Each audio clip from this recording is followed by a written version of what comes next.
One of the reasons many people get into flying FPV is to fly indoors and do FPV drone tours. This offers truly a unique perspective that some people think can be replicated by a gimbal, but personally I would have to heavily disagree with those people. And with the release of the Avata 2 and all the additional sensors it has, I know many people are thinking about buying it for flying indoors since it's lighter, more stable, and has a better battery life than the previous model. But is this drone actually good for indoor flights? Today, we're going to be comparing indoor flights with the all-new Avata 2 and the drone I use for all of my indoor flights, the Flywoo Flylens 85. And the results at the end might surprise you. Go ahead and hit that like button and subscribe if you haven't already, and let's get into it. I'm gonna be flying each drone in two different modes. On the Flylens, I'll be flying in acro and angle mode. And on the DJI Avata 2, I'll be flying in manual mode, aka acro, and normal mode, which flies like a normal DJI cinema drone. Only two of these flights will be stabilized, and I'll label those when they pop up. But that way you can actually see the control that I'm able to have over each drone, because each drone is going to look pretty much great whenever I add that stabilization on top of it. And if you want to know about the stabilization I use, check out my gyroflow video and I'll tell you all about it. So the first flight that I'm doing is with the Flylens 85 in acro mode. Now, this flight is pretty decent. You can see I've got some shakiness in my flying a little bit. But overall pretty good control of the drone. Right there I just go really fast, and even through this hula hoop, and you see I have to slow myself down. I think that's one of the issues whenever you're flying acro indoors, is it is very easy for the drone to just get away from you and you to end up going way faster than what you think. As you can see just right there, I got a little bit ahead of myself in the turns. And so I still have great control over the drone. I mean, we're doing good. We're flying around. It's not that big of a deal. Don't have a ton of bobs and stuff like that, but as you can see, it's just a normal flight, but I keep having to slow myself down. You can see me getting really low to the ground. I go high up. Flying this is really comfortable with me, especially because I have this drone tuned the way that I like my drones tuned, and I've got the throttle curve in it. So let's look at the Avata 2 flight. So this is the Avata 2 flight in full acro, and as you can see there, I kind of struggle a little bit in the beginning, kind of flipping back and forth.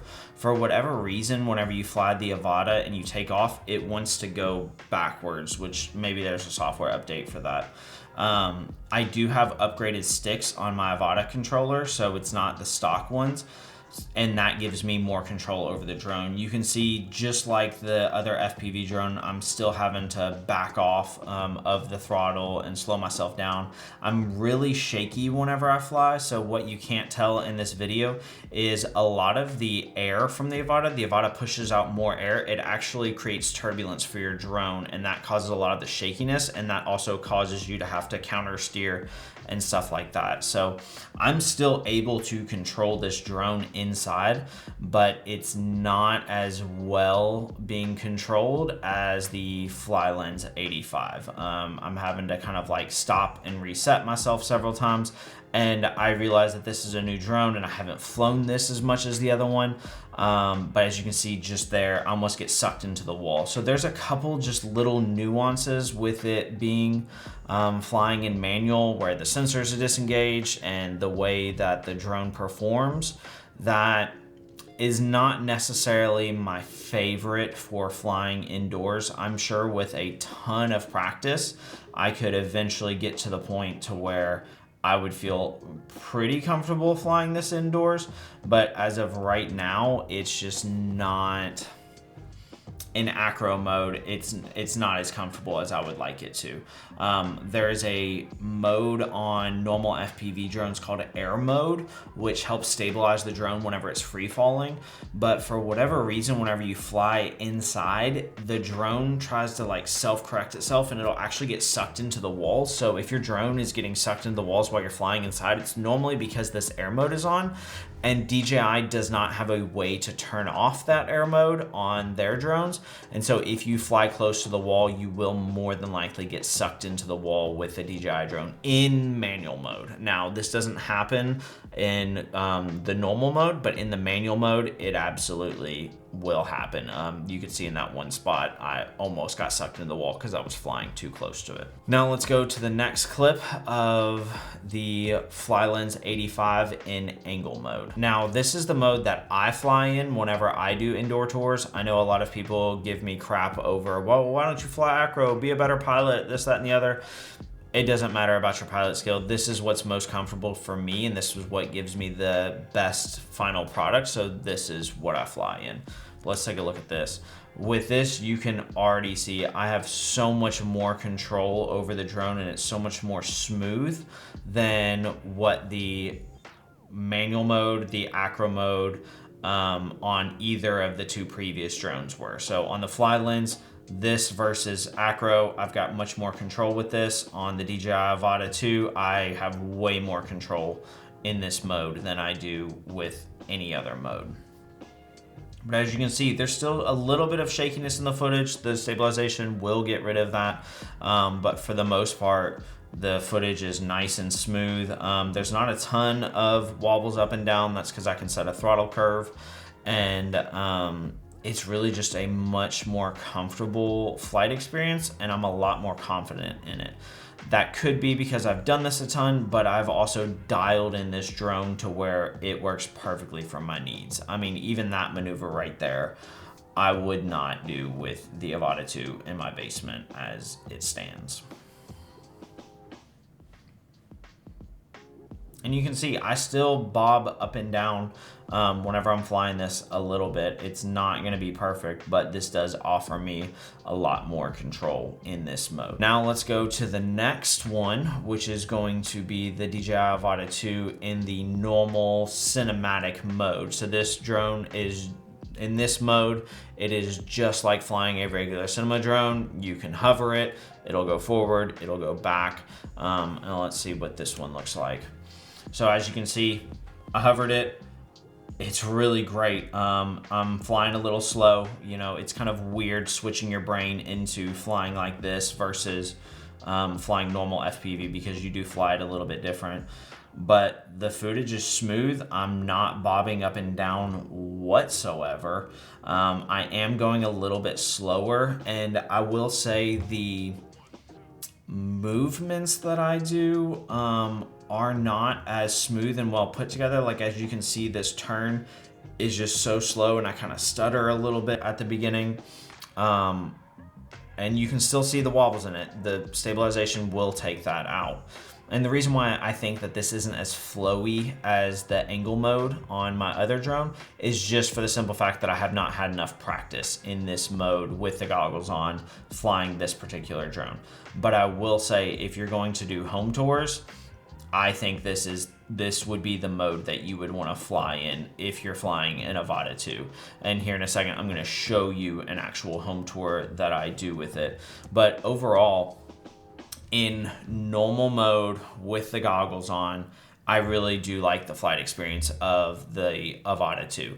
Now, with the original Avata, whenever I try to do these tests in my basement, it would lose satellite, and so sometimes it would like dip and kind of change, and it would lose the satellites, and so like it would kind of freak out. But because this drone has more sensors on it than the previous Avata, whenever it loses signal, nothing changed. I mean, it holds its position extremely well. So I really like that about this drone. And once again, I think truly the only reason why this footage is just a little bit less smooth in my turns and things like that is just because I haven't practiced with this as much as the Flylens 85. Now we're gonna take a look at me flying through an empty house with both of these drones. I actually flew these today, one right after the other, and I'm gonna show you the unstabilized version, and then I'll show you the stabilized version after we look at both of them. So this is the Flylens 85 unstabilized flying through a house. This is the way that I would fly through a house. And I want you to pay attention to both of these clips. You can see this clip is going to have a little bit more bobbing in it, but then the Avata clip is gonna have a little bit more stutter in it. So we're coming here, and You know, the turning is smoother. There's just a little bit of bobbing within the turning, but I will say with the amount of control I have over this drone, I'm much more comfortable going near the sink and turning like that. And then whenever I enter into rooms and hallways and stuff, I take the turns wider, just because I'm more comfortable with it and I've got better control over it. But that's how I fly my Flylens 85. It's very smooth. The transitions from things can be a little bit awkward in terms of up and down movement, but as far as the smoothness of the turns, it is fantastic. I will say one of the things that I did like about flying the Avata 2 inside today is that it was windy. It was too windy for me to fly my Flylens 85 outside, but it wasn't too windy to fly my DJI Avata 2. Now, it was more wind than I would have preferred for that, but truly any wind really outside, I can't fly my Flylens, whereas the Avata 2 can handle a little bit of wind. So as you can see here, the wind is taking it, it's making it wobble, but I'm flying directly into the house. It's holding position very well, and then you'll see as this turn, this can be adjusted by rates, I'm sure, but you'll notice there is no bobbing up and down because of those downward sensors that DJI has. It holds its position, but then as you can see, I wasn't as comfortable with the drone, so I didn't swoop around that sink. I kind of changed my path a little bit, and even with these turns, I'm making them, but I'm not committing as hard as I am with the Flylens. But even then, it's smooth flight that does not bob up and down. You get the turns going in, and I really think that this drone in particular is a viable option if you're wanting to dip your toes into the indoor space. So now I'm just gonna let you watch what each fly through looks like stabilized.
So which one did you like more? Did you like the Flylens 85 fly through, or did you like the Avata 2 fly through? Now take this into account. This flight is literally the first time that I tried to fly through a house in the normal mode on the Avata 2. So that was my first flight. And with the Flylens 85, I've probably flown through 30 to 40 houses with that particular drone with my setup. Now, do I think the Avata 2 will replace my Flylens 85? Absolutely not. I enjoy flying through houses with the Flylens 85. It gives it a smoother transition, and it does have more of the FPV feeling when you're flying it. But I will say that it is a fantastic option. There are pros and cons to each. You know, my Flylens only has 3 to 5 minutes of battery life whenever I fly through a house, depending on which battery I put on it. My Avata 2, I flew 2 houses today and flew through my own house on 1 battery, whereas with the Flylens, I think I used 3 or 4 batteries. So the Avata has it in battery. I think the Flylens has better control. I will say it is nice in the Avata 2 that it does hold your altitude for you. One of the issues with that is you can't go below 1 foot. You have to stay 1 foot off the ground or else the drone will land itself. And then there is the ease of use. You know, with the Flylens 85, you have to bind your controller, you have to figure out your receiver, you have to do the goggles, you have to set up rates, you have to figure out what works for you. The Avata 2, I haven't changed any settings on it. The thing that I have changed is the sticks that I use on my controller. I got longer sticks because the ones that it comes with just are not long enough and they're not comfortable. And the longer the stick is, the more control that you have. So if you're interested in checking those out for your DJI controller, I highly recommend it. There'll be a link down below for you to be able to do that. All in all, I will say I am impressed at the Avata 2's indoor performance. I don't suggest using it in manual mode indoors because it has so much power and you're not able to put a throttle curve on it. But I think if DJI would allow us to put throttle curves on these drones, I think it would be an absolute game changer. So for now, I still think that I'm going to be flying my Flylens 85 through all the home tours that I do, but I am going to be bringing the Avata 2 with me in order to do laps with that drone so I can get more comfortable with it, because I think if I can get more comfortable with it, it would be a great viable option to be able to offer customers if they're wanting just perfectly smooth flights and a little bit slower of a flight, because you can always speed up a flight, but it's difficult to actually slow down a flight. So I want to hear what you guys think down below in the comments. Did you like the Avata 2's footage? Did you like the Flylens footage better? Do you think the Avata 2 could, or future generations, could replace other FPV drones for indoor home tours? Let me know what you think down below in the comments. If you've enjoyed this video, go ahead and give it a thumbs up and hit that subscribe button down below if you haven't already. I've got a bunch of videos planned in the near future. I'm gonna be in Mexico next week, and I've got some new products that I'll be reviewing while I'm down there, as well as just bringing you guys along with me for the ride. I appreciate you sticking around to the end, and I'll see you in the next one.